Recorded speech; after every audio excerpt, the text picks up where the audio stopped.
Continuem. Donarem pas al doctor Lluís Sant, que és director de Salut Mental del Parc Sanitari de Sant Joan de Déu, i a la senyora Montse Cervera, que és directora del, ja m'ho explicaràs, CCIC, i és de l'equip de gestió de la xarxa. Tots dos ens venen a presentar el seu projecte, que és el Som Ensai. És un portal web que es basa bàsicament en l'enfocament integral a la salut mental, intercanvien experiències i difonen col·loquis a través de la xarxa. Els hi passo ja la paraula a més i us ho explicarà molt millor. Gràcies.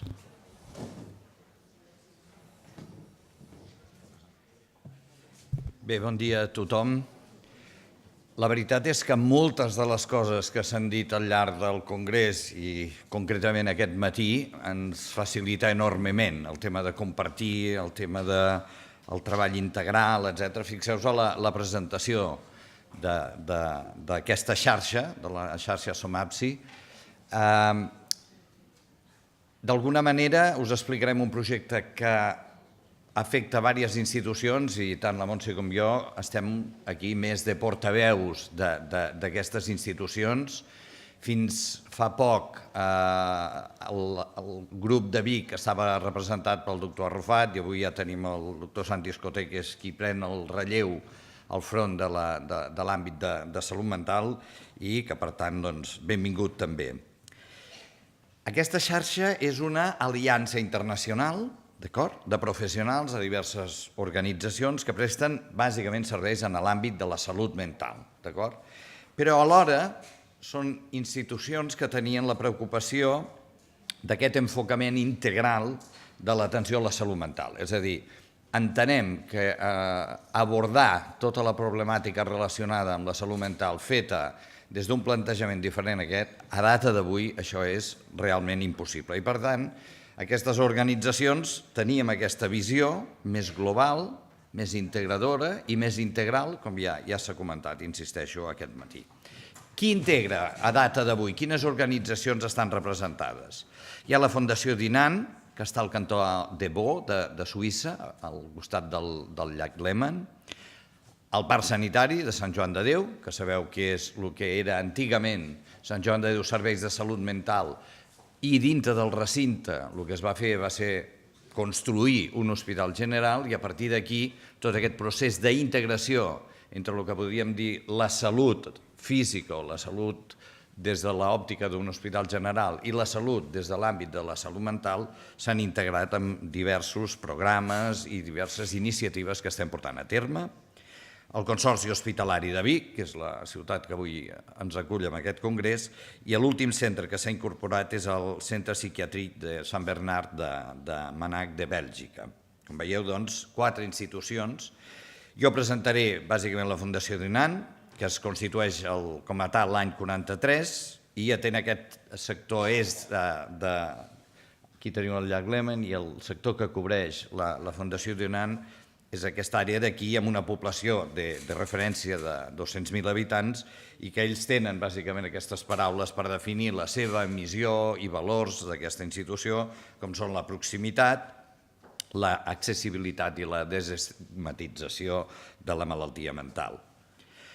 Parc Sanitari és una xarxa molt extensa de serveis assistencials, docents, de recerca, integrats en aquests 2 àmbits que us comentava. És a dir, per un cantó tenim l'Hospital General, que és aquesta figura d'aquí, que és un hospital relativament nou, que té 5 anys des de la seva construcció i que s'ha construït dintre del recinte del que era l'antic hospital psiquiàtric. I això ha fet que aquesta, diríem, iniciativa apropés enormement el funcionament d'un hospital general a l'àmbit de la salut mental i viceversa, amb la qual tenim realment una activitat molt propera als 2 centres i atenem realment també un grup poblacional molt ampli. Per què? Perquè molts dels dispositius de la nostra organització, a part d'aquests que us comentava en el recinte de Sant Boi, estan a la comunitat. Estan a Cornellà, estan al Garraf, estan a institucions penitenciàries i, per tant, tenim una diversitat de dispositius en l'àmbit de la salut mental i també amb aquests 4 valors que identifiquen la nostra organització, l'hospitalitat, el respecte, la qualitat i l'espiritualitat. En el cas del Consorci Hospitalari de Vic, és també un consorci, com sabeu, de caràcter públic, sense ànim de lucre, que es va crear l'any 86 i que presta atenció sanitària, també especialitzada i intermitja a la dependència i a la salut mental, i que ofereix una assistència basada molt en els aspectes aquests de qualitat, amb criteris de responsabilitat i que atén aquesta població de 160.000 persones i també amb aquests trets diferencials de professionalitat, acollida, compromís i creativitat. I l'últim centre que s'ha incorporat, que és aquest centre psiquiàtric de Sant Bernat, es crea l'any 1938, està situat a prop de Manac, és a prop del centre del país, i les seves instal·lacions contenen un hospital de salut mental i una unitat d'aguts, amb un hospital de dia amb tècniques especialitzades i un ambulatori psiquiàtric, una residència per pacients adults amb malalties mentals cròniques estable, un altre concepte que ha aparegut avui, el del pacient crònic complex, la cronicitat, etc. I presten atenció en l'àmbit de la salut mental i la reinserció social a pacients amb trastorn mental greu, amb aquesta població de referència, com veieu, també molt àmplia, 1.300.000 habitants, i amb aquests principis de solidaritat, dinamisme, qualitat i creativitat. Què entenem per aquest model d'integració en salut mental? És un model en el qual s'atenen tots els problemes de salut mental, però des de moltes vessants, comunitària, hospitalària, sociosanitària, i que el que es vol fer, bàsicament, és gestionar tota aquesta tasca des d'una vessant integral i integradora en un territori. A vegades alguns territoris ens marquen diferències i el que intentem és adaptar al màxim quines són les demandes dels pacients, quines són les seves necessitats i, per tant, com adaptem nosaltres la nostra oferta a aquesta demanda. I això fet sempre des d'aquesta visió integradora de la salut mental i això ha portat a que fem aliances estratègiques entre organitzacions, entre professionals, el que abans comentava l'Àlex, de compartir, ja qualsevol cosa que no sigui això, és difícil. Qualsevol organització que no col·labori amb altres organitzacions o es complementi amb altres organitzacions té el futur realment complicat. I això vol dir aquesta pràctica col·laborativa que inclou inexcusablement els pacients i les seves famílies com a part integrant de tot aquest procés. I, alhora, pensem que qualsevol d'aquestes activitats en l'entorn assistencial, si no ve acompanyada d'això que s'ha mencionat abans, de la curiositat, de la inquietud, de les ganes de respondre a preguntes i formular noves preguntes, que és bàsicament el que es fa des de l'àmbit de la recerca i des de l'àmbit de la docència, difícilment serem capaços de progressar. Per tant, hem d'integrar les nostres dinàmiques assistencials de docència i de recerca i alhora també entendre que la patologia mental no es pot abordar correctament si no es fa d'aquesta manera integrant. Això vol dir sovint combinar elements, combinar el que és per un cantó l'atenció a la salut, els serveis que disposem, tant en l'entorn sanitari com sociosanitari, de benestar social, tots els recursos que tenim a nivell de la comunitat i amb aquesta característica fonamental que tota aquesta atenció està centrada en la persona. És l'eix sobre el qual pivotaran tots els recursos que tenim d'hospitalització, d'atenció primària, d'urgències i tots aquests equips pluridisciplinars. És curiós perquè en determinats, quan es presenta el PIAIS, etc., aquest dematí quan es presentava, ja s'ha comentat. És curiós que en àmbits de la medicina o de la salut, on el tema de la multidisciplinarietat i els equips multiprofessionals, etc., ara són coses que comencen a arrencar, en l'àmbit de la salut mental des de fa molts anys, molts, aquesta és una pràctica absolutament normalitzada i, per tant, difícilment ens podran explicar novetats en aquest àmbit i més aviat al contrari. Nosaltres els hi podrem explicar quina ha estat aquesta experiència i quines són les virtuts que tenen aquesta manera de treballar. L'altre gran aspecte, el que us comentava, nosaltres hem d'intentar donar resposta a la demanda, hem de ser flexibles, hem de ser proactius, hem d'apropar-nos a la comunitat. Nosaltres fa poc hem tingut una iniciativa molt clara de fer una aliança estratègica des de part sanitària amb l'Hospital Clínic de Barcelona i una sèrie de malalts que eren ciutadans de Barcelona i que per raons de manca de llits havien de ser hospitalitzats a Sant Boi, el que vam fer va ser, en un edifici que es havia construït a la ciutat de Barcelona fa uns anys, es va habilitar tot l'edifici per atendre tots aquests ciutadans de Barcelona Esquerra, de l'àrea d'Esquerra de Barcelona, perquè poguessin ser atesos allà i no haguessin de desplaçar-se fins a Sant Boi. Per tant, el tema de la proximitat, de l'atendre el pacient en un entorn comunitari, etc., són trets diferencials.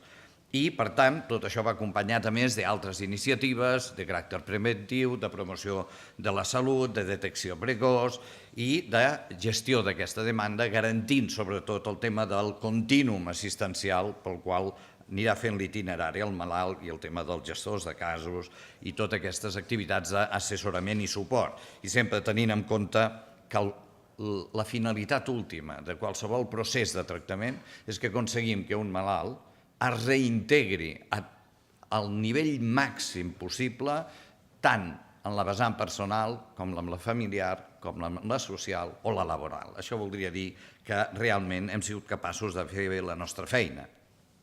Això vol dir combinar moltes coses. Aquesta és una figura on no us en guarda ara explicar-vos tot i cada un dels aspectes, però fixeu-vos que surten constantment aspectes i comentaris que ja s'han comentat avui. El tema de no entendre la persona com una part, és a dir, el cervell és un problema o les malalties mentals són unes malalties del cervell, no és veritat.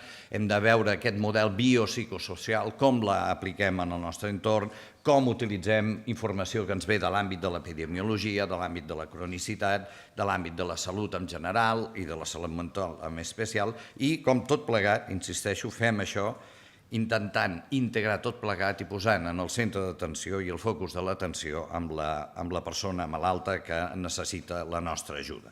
I ara continua la Montse amb la seva part. Gràcies. Jo parlo una miqueta en nom dels que estem gestionant tots aquests continguts que anem carregant en aquest projecte.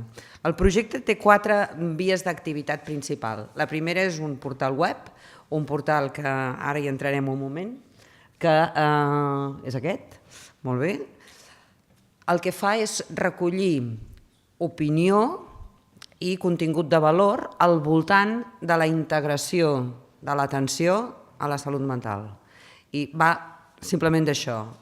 Té una part que és la part de dades, busquem dades que siguin d'interès conèixer, té una part d'articles, són publicacions internacionals o nacionals que ens semblen d'interès i que aquí les mencionem, té una part d'agenda i si tirem una miqueta amunt, sisplau,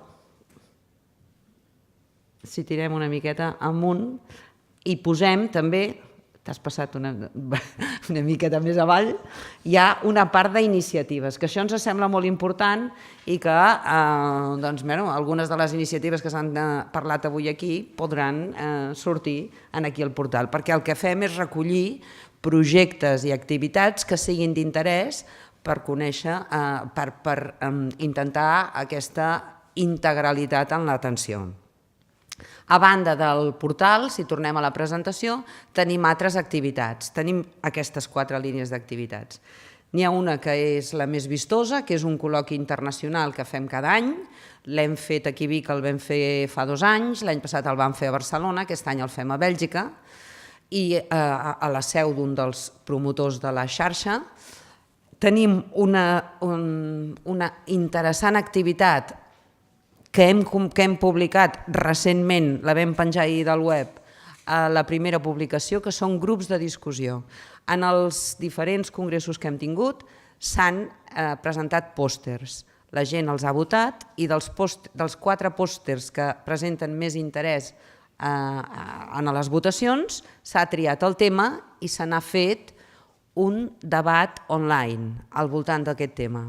Hem tingut el primer, que és les pautes per la prevenció del suïcidi.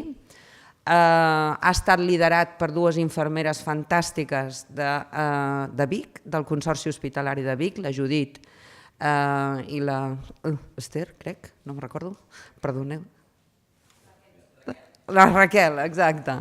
ho han fet superbé, han dinamitzat molt el grup, han aportat molt contingut i d'aquí n'ha sortit un primer informe que marca pautes d'actuació en cas, amb la voluntat de la prevenció del suïcidi, que les 4 entitats integrants de la xarxa es comprometen a posar en pràctica i que d'aquí un temps revisarem.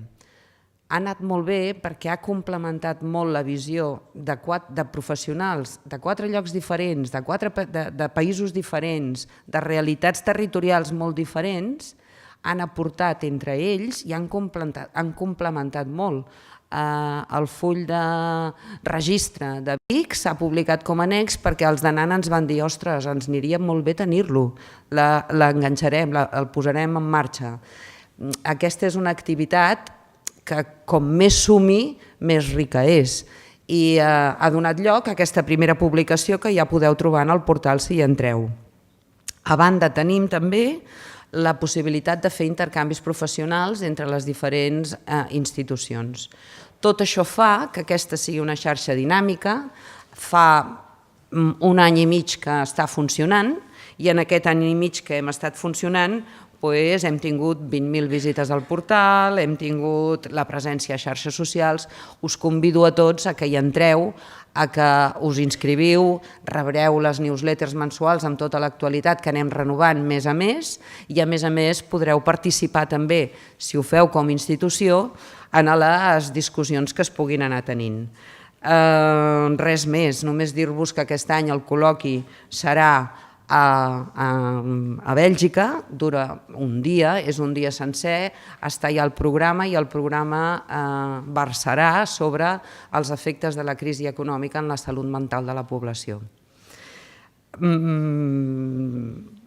Convidar-vos també a que entreu a descarregar-vos l'informe, és un informe interessant que parla de diferents realitats i que dona pautes, que això també és molt bo. I res més, simplement dir-vos que els grups de discussió continuaran i els propers temes que ja hem començat, que serà el proper és l'atenció en salut mental en persones sol·licitants d'asil, un tema que està molt relacionat amb l'actualitat, amb la trista actualitat dels refugiats. La prevenció de la depressió postpart serà el següent. L'atenció a les urgències psiquiàtriques extrahospitalàries també està previst que hi sigui i finalment l'atenció integrada a pacients amb patologia dual. Un darrere l'altre, a la que en tanquem un obrim l'altre i els professionals de les diferents institucions s'inscriuen, fem la discussió online, recollim totes les opinions i d'aquí en surt aquests informes. Res més, només convidar-vos i animar-vos a tots a que entreu, a que remeneu i que, si és del vostre interès, us pugueu inscriure en aquest col·loqui internacional. Moltes gràcies.